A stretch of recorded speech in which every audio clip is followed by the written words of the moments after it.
ٹنڈو جام سے خبر دیتے چلے کہ ٹنڈو جام جی ایس این تحریک کے مرکزی کال پر جام شوروں سے انور بردی جیمز کونسل کے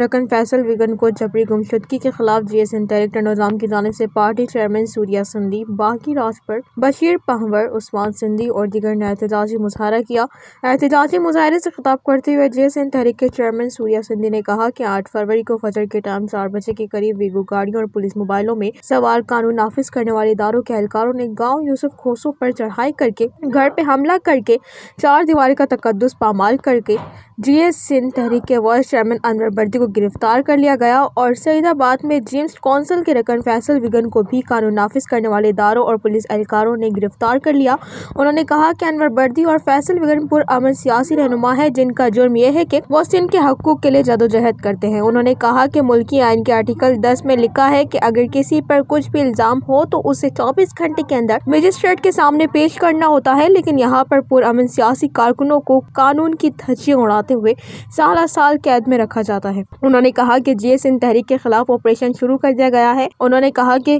گمشدہ جی ایس این تحریک کے وائس چیئرمین انور بردی اور جیمز کونسل کے رکن فیصل ویگن کی آزادی کے لیے سیاسی اور قانونی جدوجہد کی جائے گی۔ انہوں نے خبردار کیا کہ اگر رہنماؤں کو رہا نہ کیا گیا تو جام شوروں میں انڈس ہائی وے پر دھرنا دیا جائے گا جو رہنماؤں کی آزادی تک جاری رہے گا۔